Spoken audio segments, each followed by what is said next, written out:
말씀의 제목을 좀 따라해 볼까요? 전에는, 이제는. 말씀의 제목처럼 전에는 이라는 개념과 이제는 이라는 개념의 설교 부분을 조금 나눌 필요가 있는 본문입니다. 우리가 살다 보면 그럴 때가 있는 것 같아요.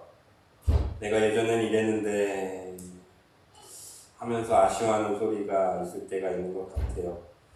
특별히 남자들만 모이면 내가 다녔던 군대는 이라고 하면서 자기의 파란만장한 이야기를 하곤 합니다. 저 역시 남부로 뒤처지지 않을 부대를 나왔기 때문에 누구에게도 군대 얘기만 나오면 입이 근질근질합니다.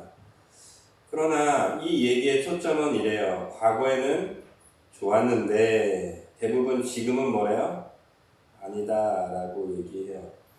근데 그리스도인의 삶은 그렇지 않아야 합니다. 과거에는 허름해도 괜찮아요. 눈물 나고 아파하고 찢어지는 가슴을 안고 살았어도 괜찮아요. 근데 예수님을 믿은 다음에는 달라야 합니다. 예배 드리기 오기 전까지는 가슴도 치고 이게 인생인가 눈물도 흘리셔도 괜찮아요. 근데 예배를 드렸다면 이제는 달라야 합니다. 오늘 본문 에베소서에서 말씀하고 있는 가장 중요한 포인트는 이 포인트예요. 전에는 그랬는데 이제는 달라야 한다고. 바울이 주구장창 외치는 게 그거예요. 너네가 전에는 이랬었지만 이제는 달라야 한다고. 그래서 오늘 저와 여러분들이 이 말씀을 이해하기 위해서 저는 히브리서 4장 12절, 14절, 16절 말씀을 선포할 겁니다. 바로 이어서 에베소서 5장 1절에서 8절까지도 읽을 텐데요. 5장 1절부터 8절을 읽다 보면 여러분들이 가슴에 찔림이 있을 거예요. 저는 너무 찔렸어요. 근데 그때 아까 서두에 제가 말씀드렸던 것처럼 가슴은 치십시오. 아파하십시오. 그러나 그것을 끝났다라고 생각하지 않으셨으면 좋겠어요. 그러기 위해서 히브리서 4장 12절, 14절, 16절을 읽어드릴 거예요. 왜 우리가 이런 마음으로 읽어야 되는지 우리 같이 믿음으로 선포해 보도록 하겠습니다. 시작. 하나님의 말씀은 살아있고 활력이 있어 좌우에 날 수 없는 어떤 검보다도 예리하여 혼과 영과 및 관절과 골수를 찔러 쪼개기까지 하며 또 마음의 생각과 뜻을 판단하나니. 아멘. 16절. 그러므로 우리는 긍휼하심을 받고 때를 따라 돕는 은혜를 얻기 위하여 은혜의 보좌 앞에 담대히 나아갈 것이니라. 아멘. 바로 제가 또 틀렸네요. 죄송합니다. 14절부터 14절. 네. 14절도 읽겠습니다. 그러므로 우리에게 근 대제사장이 계시니 승천하신 이 곧 하나님의 아들 예수시라. 우리가 믿는 도리를 굳게 잡을지어다. 아멘. 이 말씀을 읽으면서 이 말씀을 들으시면서 분명히 가져야 될 것, 하나님께서는 저와 여러분들을 향해서 찔리게 하시고 깨닫게 하시고 돌이키게 하시지만 한 가지 마음입니다. 이렇게 이해하십시오. 아버지의 마음으로.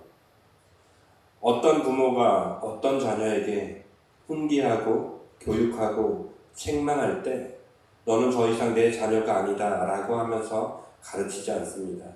사랑하기에, 돌아설 걸 알기에, 돌아서서 내가 더 큰 사랑을 베풀 것을 내가 알기에 그 자녀에게 믿음으로 책망하고 혼내기도 합니다. 그렇다면 우리는 하나님의 말씀을 그렇게 들어야 합니다.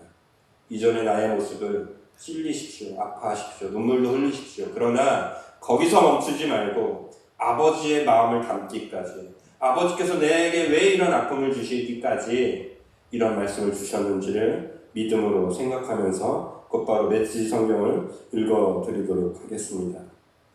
읽어드립니다. 그러므로 자녀가 부모에게서 바른 행동을 배우고 익히듯이 여러분은 하나님께서 하시는 일을 살펴서 그대로 행하십시오. 하나님께서 하시는 일 대부분은 여러분을 사랑하시는 것입니다. 그분과의 사귐을 지속하고 사랑의 삶을 익히십시오. 그리스도께서 우리를 어떻게 사랑하셨는지 잘 살펴보십시오. 그분은 우리를 위해 자신을 내주셨고 하나님께 향기로운 제물이 되셨습니다. 성도답게 사십시오. 여러분의 삶에서 음행이나 온갖 더러운 것, 탐욕은 이름조차 부르지 마십시오. 지저분한 농담이나 어리석은 말은 여러분에게 어울리지 않습니다. 그런 말 대신에 감사하는 말을 하십시오. 확실히 알아두십시오. 음행하는 자나 더러운 자나 탐하는 자, 곧 우상 숭배하는 자는 그리스도와 하나님의 나라에서 얻을 몫이 없습니다. 허황된 말로 여러분을 속이는 자에게 속지 마십시오.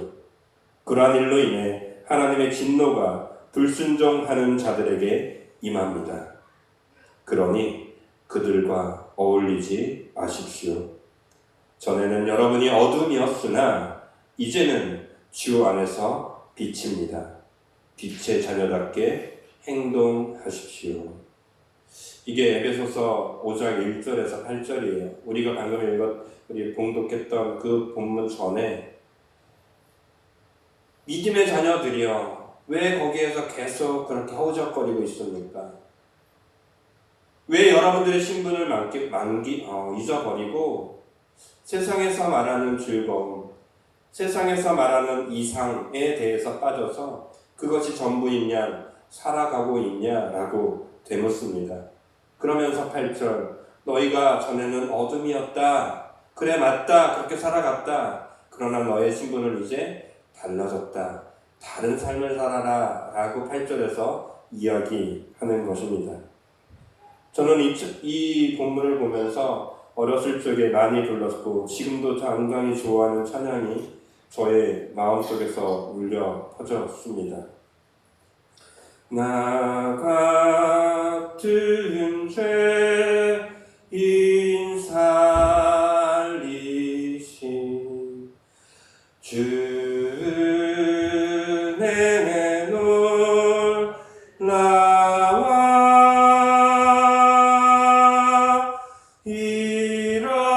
잃었던 생명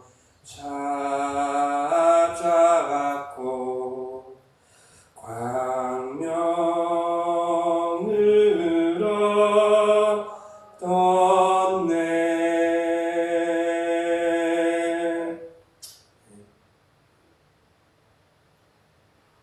이 찬양을 부르고 저는 많이 울었던 기억이 있습니다.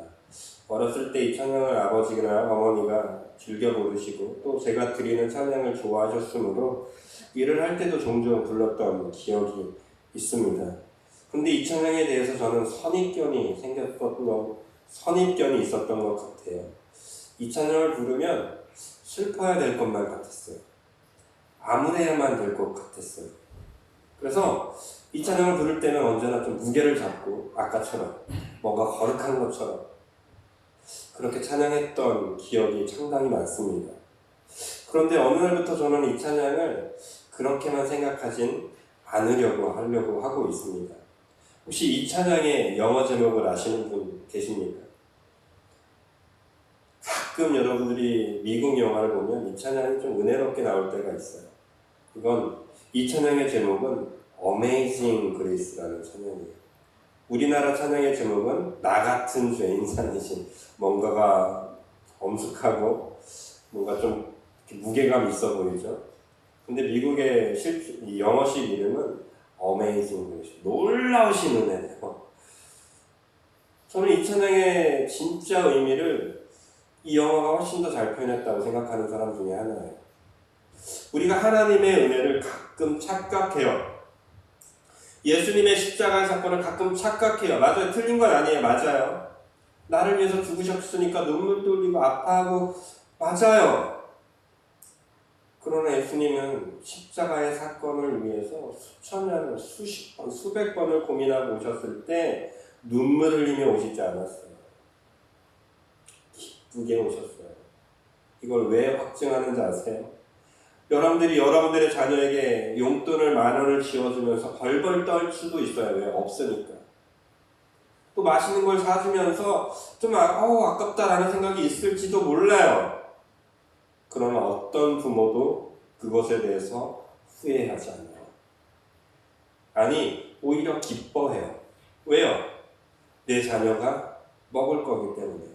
내 자녀가 쓸 것을 알기 때문에 내가 가지고 있는 것, 아무리 귀한 것을 이 자녀에게 주어도 슬퍼하지 않는다라는 거예요. 고로 저와 여러분들은 하나님의 은혜에 대해서 언제나 이 아버지의 은혜,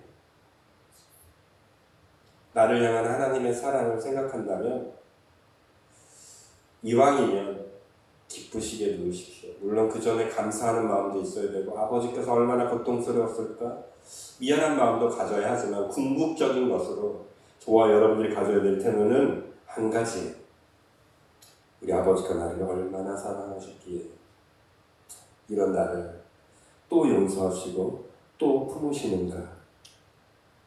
성경은 분명히 우리에게 말씀해 주시고 계십니다. 고린도전서 5장 17절, 그런즉 누구든지 그리스도 안에 있으면 뭐래요? 새로운 피조물이래요. 하나님께서 저와 여러분들을 하나님의 사랑 안에 있으므로 이제는 새로운 피조물이래요. 이 다음 말씀을 하기 위해서 이렇게 얘기한 거예요. 이전 것은 지나갔으니 보라 뭐래요? 새 것이 되었도다. 저와 여러분들이 하나님의 은혜를 놀라우신 사랑, 놀라우신 은혜로 고백해야 될 이유가 여기에 있어요. 여러분들의 과거, 아까 성경 말씀을 읽으실 때 찔림이 있었을 줄로 압니다. 저 역시 찔렸다니까. 왜 나는 이렇게 초라할까? 왜 나는 이렇게 음흉할까? 왜 나의 가슴 깊은 곳에서는 하나님이 주신 사랑으로 가득 채우지 못하고 계산하고 누군가를 깔고 기도하고 때론 잘난 척하고 왜 이런 삶을 살까 가슴을 치기도 합니다. 그러나 저는 이 말씀을 다시 한번 의지합니다. 보라, 이전 것은 지나갔어요. 보라, 뭐래요? 새 것이 되었다. 너는 이전의 모습이 아니라 하나님이 기억하시는 것은 이후의 모습이라는 거예요. 내가 오늘 이렇게 예배 드리는 이 모습 이후를 기대하시고 원하시는 하나님, 이 마음이 저와 여러분들에게 오늘 꼭 와닿게 되기를, 성령님이 그런 여러분들의 인도하심을 마음의 터치가 일어나게 되시기를 예수님의 이름으로 축복드립니다. 그렇다면 우리는 왜 나 같은 사람을, 이런 생각을 한 번쯤은 해봐야 돼요. 여러분들을 왜 사랑하셨을까? 그런 생각 안 해보셨으면 해보세요. 꼭. 왜 나 같은 사람을 사랑하셔서 오늘 이 예배 자리까지 인도하셨는지, 왜 나 같은 사람을 눈물 흘리게 하셔서 예수님께 감사하는 인생을 살게 하셨는지, 왜 나 같은 존재를 목사로 세우시고 권사로 세우시고 안수 집사님으로 또 성도로 이렇게 불러주시는지 한 번쯤은 생각해 보셔야 하지 않을까 싶어요. 곧 이제 사순절이 끝나고 이제 어버이날도 가정의 날도 돌아옵니다. 누가 부모님께 감사하고 누가 부모님께 효도합니까? 사랑을 많이 받은 사람이 효도하나요? 제 기억으로는 아닌 것 같아요. 저희는 3남매가 있어요. 첫째, 큰 누나. 모든 가정의 지원을 몰빵 받았어요. 그리고 제일 똑똑했고 제일 달란트도 많아요. 근데 가끔의 명절에 보면 큰 누나 잘 안 와요. 물론 그게 전부는 아닐 수 있어요. 그렇다고 큰 누나의 마음이 부모님에 대한 사랑을 다 하지 않는다. 결코 그렇지 않다고 생각합니다. 저요? 막내예요. 더군다나 아들이에요. 어마어마한 지원받았고 특별히 어머님의 사랑을 거의 독차지했습니다. 그럼 제가 그렇게 잘했을까요? 아니요. 집안에 대소사가 있잖아요. 둘째가 다 알아서 합니다. 둘째는 진짜 제가 봐도 참 안타까운 사랑만 받았어요. 차별도 가끔 할머니에게 받았고 부모님에게도 그 특별한 지원도 받지 못했어요. 그런데 달라요. 첫째하고 막내하고는 달라요. 참 대단하다 둘째 누나. 존경해요. 제 스스로가. 그럼 왜 그럴까요? 왜 둘째는 그럴까요? 하나예요. 부모님을 더 생각하기 때문이에요. 저보다. 큰 누나보다 어머님에 대한 사랑을, 아버지에 대한 사랑을 더 사랑하니까 더 관심을 주고 더 많이 표현하고 더 많이 찾아갈 수 있게 되는 거예요. 그러니까 이제부터는 우리의 자세가 중요해요. 하나님의 사랑은 얼마든지 우리에게 이미 퍼주었어요. 그리고 과거를 잊지 않겠대요. 너희는 새로운 비전을 해요. 새로운 모습만 보겠대요. 그럼 지금부터 중요한 건 누구의 자세예요? 나의 자세예요. 나의 자세. 그래서 바울은 너희가 빛의 자녀라고, 빛의 열매라고, 빛의 열매를 맺으라고 그러면서 세 가지를 강조하고 있습니다. 9절을 우리가 함께 읽어보면 좋겠습니다. 9절 말씀 시작. 빛의 열매는 자, 세 가지를 강조하네요. 첫 번째 뭐예요? 착함. 두 번째 의로. 세 번째 자, 이것은 좀 뜯어봐야 돼요. 이 착함이라는 단어를 좀 뜯어봐야 더 확실하게 우리가 이 빛의 열매에 가까워질 수 있어요. 첫 번째로 이 착함이라는 단어는 헬라어로 아가토시스니라는 단어예요. 굳이 뭐 이건 다 알아볼 필요는 없어요. 근데 이 착함이라는 뜻의 속사정이 있어요. 이것은 두 가지를 우리가 이해해야 돼요. 첫 번째는 탁월하다라는 거예요. 이 착함의 뜻이. 그런데 이 탁월한 게 어디까지 가냐면 행동까지 이어지는 착함이에요. 우리는 보통 착하다라고 할 때 아무것도 안 하고 있으면 착하다고 말하나요? 그러지 않죠? 누군가가 어린 아이들이 인사를 잘하면 인사도 잘하네. 또 어르신들이 지나가 뒤에서 밀어주면 그 어르신은 어떻게 해요? 착하네. 이렇게 말하잖아요. 이런 거예요. 행동이 반드시 따라다니는 착함이 있어야 된다는 거예요. 또 하나는 탁월한 착함이 있어야 된다는 거예요. 이게 좀 어려운 것 같아요. 하나님께서 이 사도 바울이 지금 이 착함이라는 단어를 인용했을 때 요구했던 것은 세상에서의 탁월함 가지는 특별한 착함을 강조하고 있는 거예요. 그래서 우리는 가끔 이렇게 생각할 때 있잖아요. 이 정도 했으면 됐어. 그런 생각 안 하세요? 누군가를 도와줄 때 내 형편에서 이 정도 하면 되지. 저만 그러나요? 저는 되게 자주 그래요. 내 형편에서 이 정도면 됐지. 드러나지 않을 정도, 자랑하지 않을 정도, 적당히. 근데 성경에서 말하는 착함, 바울이 빛의 열매로서 맺어야 될 착함은 그 정도가 아니래요. 어떻게 해요? 탁월한 착함이에요. 그래서 저는 여러분들을 축복합니다. 여러분, 우리 성민교회 성도님들이 착함을 소유하시길 바라는데 좀 탁월한 착함이 저와 여러분들의 삶 속에서 열매 맺길 예수님의 이름으로 축복드립니다. 그러려면 적당히 하시면 안 된다니까요. 유별나셔야 돼요. 유별나셔야 돼요. 가끔 우리 성도님들을 볼 때 유별나신 분들이 계세요. 근데 하나님이 인정하시는 착함은, 하나님이 기대하시는 착함은 그런 것 같아요. 중간만 하자. 줄 잘 쓰자. 이건 세상이 말하는 거고요. 하나님 앞에서의 아름다운 빛의 열매, 특별한, 탁월함, 이것을 가지고 저와 여러분들의 아름다운 열매를 꼭 내주시기를 예수님의 이름으로 축복드립니다. 그래서 야고보서 1장 27절은 우리에게 말씀해 주고 있는 것 같아요. 하나님 아버지 앞에서 정결하고 더러움이 없는 경건은 곧 고아와 과부를 그 환난 중에 돌보고 또 자기를 지켜 세속에 물들지 아니하는 그것이니라. 여기서는 경건이라고 말하고 있는데 이 경건이 착함이에요. 세속에 물들지 않고 그들을 휩쓸리지 않고 저와 여러분들에게 오늘도 내일도 고와 과부 너무 많잖아요. 도와줄 사람 너무 많잖아요. 왜 외면하시냐고요. 도와주셨으면 돕자고요. 할 수 있을 만큼이 아니고 유별나게 특별하게 도와주시는 이 하나님의 착함이 우리에게 다시 한번 일어나게 되기를 예수님의 이름으로 축복드립니다. 자, 두 번째로는 뭐라고 했죠?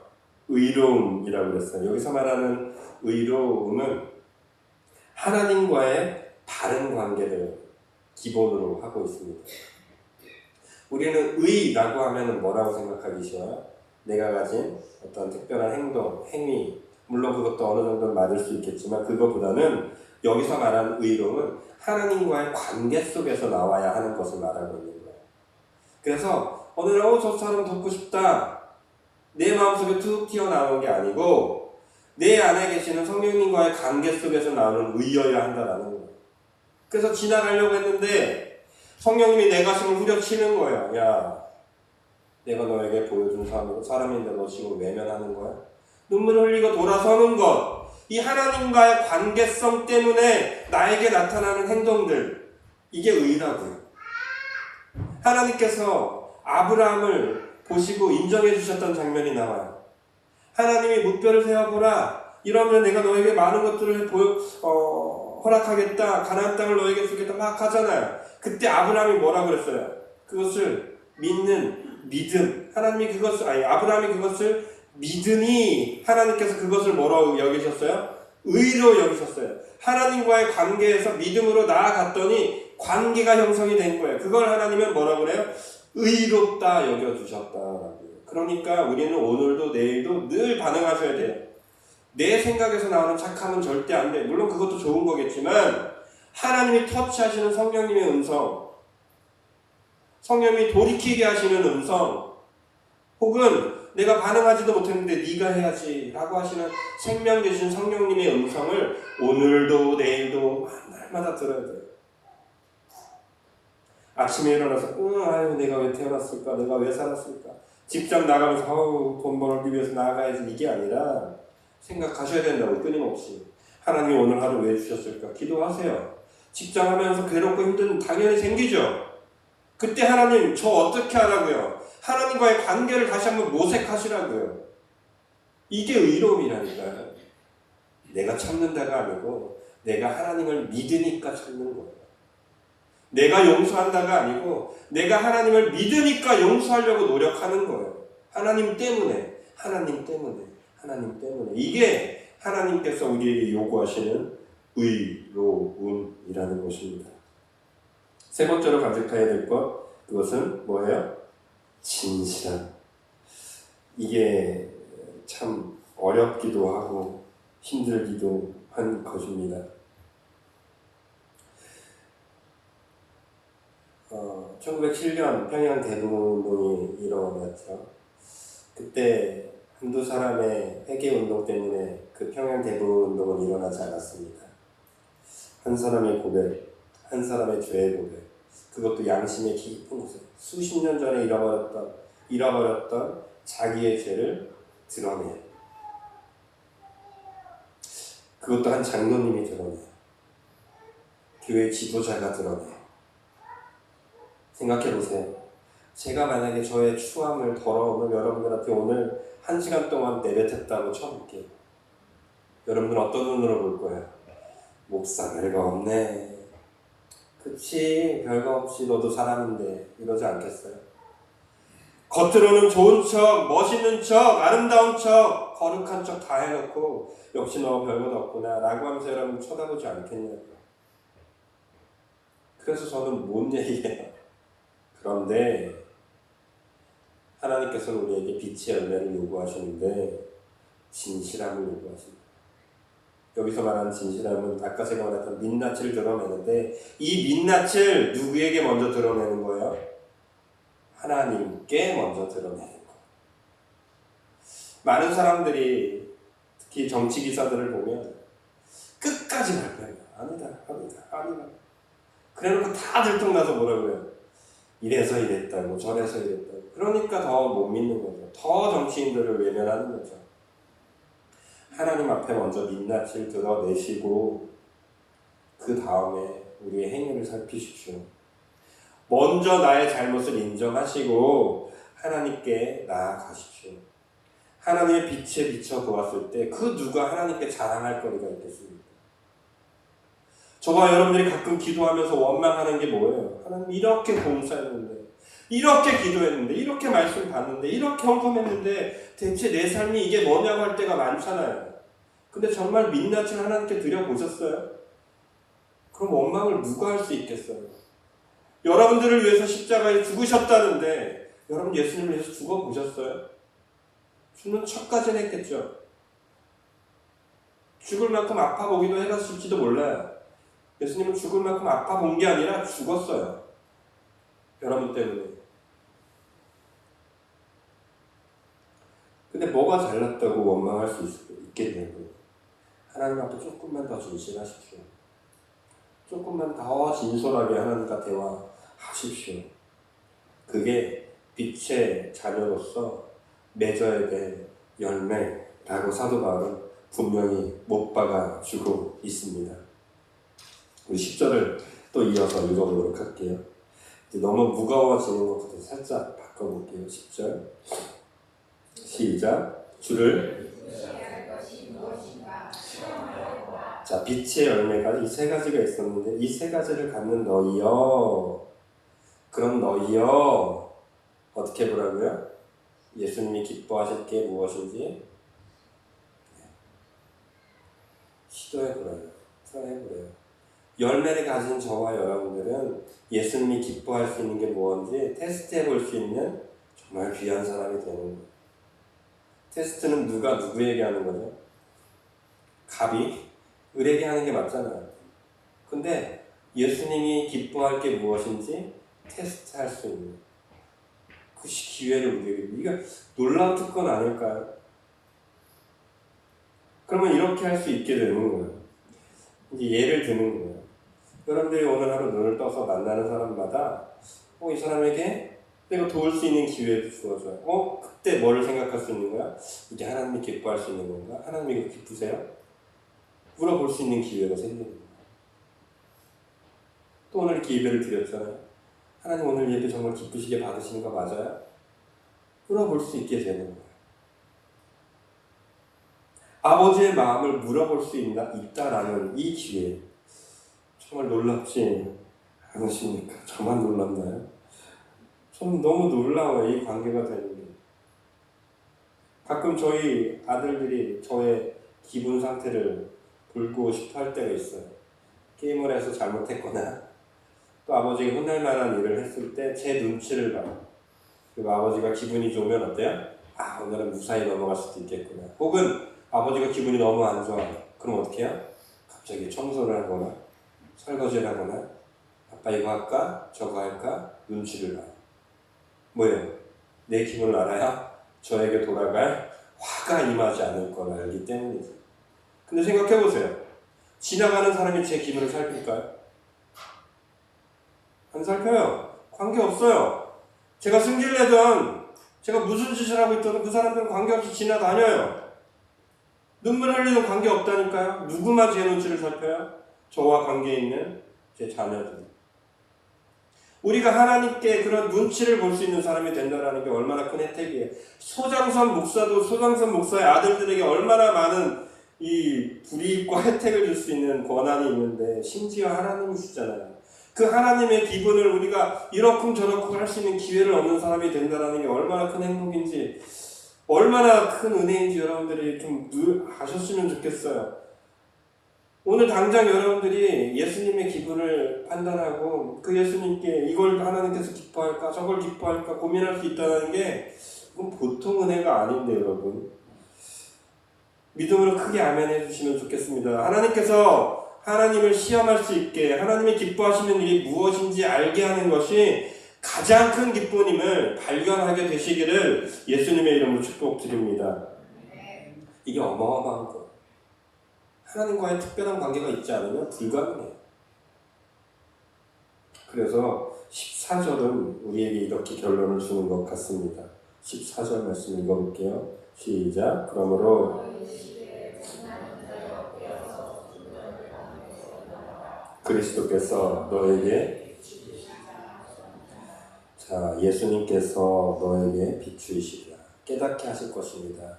여러분들 일어나게 하실 것입니다. 이전에 몰랐던, 전에는 내가 무관객했던, 이전에는 관계없이 살았던 것들이, 그냥 지나쳤던 것들이 예수님의 빛을 비추실 거예요.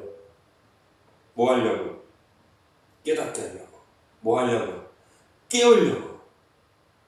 저와 여러분들이 오늘 이 시간 깨달아야 될 것이 이 한 가지예요. 빛의 열매, 빛의 자녀로서 살아갈 수 있게 하시는 그 하나님, 그리고 그것을 하나님께 시도해봄으로, 하나님을 위해 살아봄으로 예수님이 기뻐하시는 것이 무엇인지 발견할 수 있게 하는 놀라운 능력.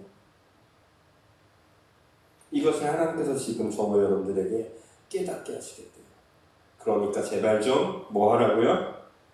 일어나라고요. 언제까지 세상 사람들과 똑같은 논리로 살아가실 거예요? 언제까지 돈의 논리, 세상의 논리로 겉은 그리스도인인데 속 사람은 세상 사람으로 살아가겠냐고요. 겉은 세상 사람일지 몰라도 속 사람만큼은 예수쟁이가 좀 되십시오. 예수쟁이가 되므로 빛의 열매를 나타내십시오. 오늘 이 찬양의 결론을 드리고 싶었어요. 빛의 사자들이여라는 찬양인데요. 이 찬양을 하기 전에 선한 능력으로 제가 언젠가 불렀던 찬양이에요. 먼저 찬양 드리고 빛의 사자들이여 할게요. 그 선한 힘에 고요히 감사하며 그 놀라운 평화를 누리며 나 그대들과 함께 걸어가네. 나 그대들과 하늘을 여네.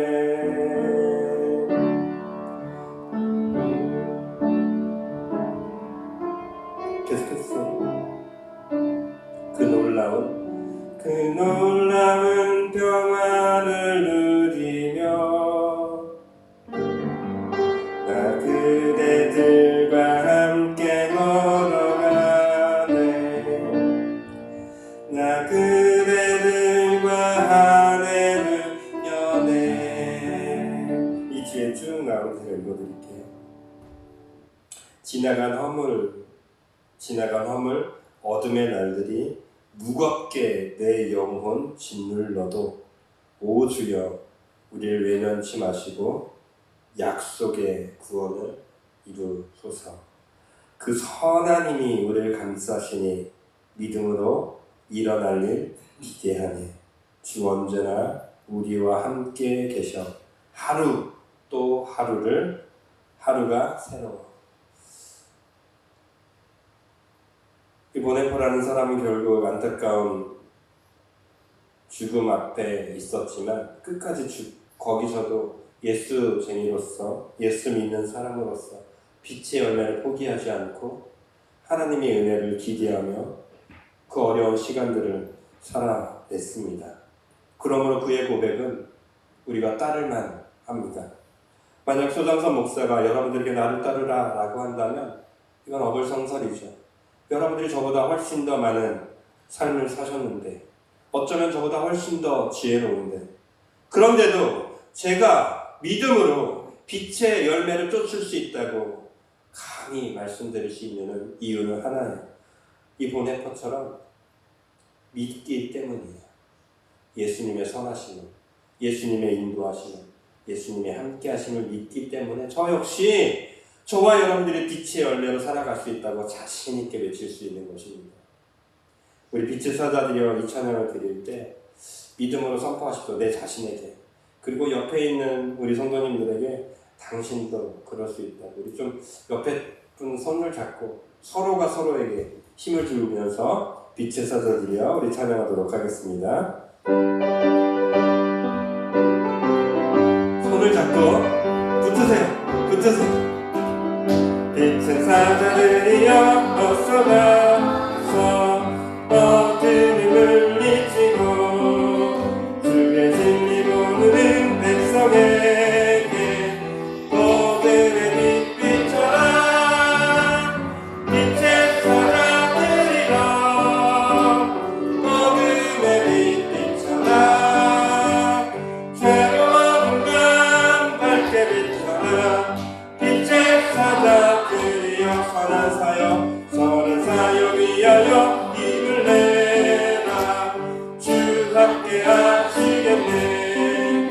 주의 크신 사랑을 전파하며 복음의 빛 비춰라. 빛의 사자들이여 복음의 빛 비춰라. 새로운 날 밝게 비춰라. 빛의 사자. 우리 일어나서 찬양합니다. 주님 부탁하신 말 순종하여 이 진리 전파하라. 산을 넘고 물 건너 가네 복음의 빛 비춰라. 빛의 사자들이여 복음의 빛 비춰라. 새로운 날 밝게 비춰라. 빛의 사자들이여 동서남북 어디나 땅끝까지 주님만 의지하고 늘어두어 못 보는 백성에게 복음의 빛 비춰라. 빛의 사자들이여 복음의 빛 비춰라. 새로운 날 밝게 비춰라. 빛의 사자들이여. 우리 시간 잠깐 기도할 텐데요. 하나님은 저와 여러분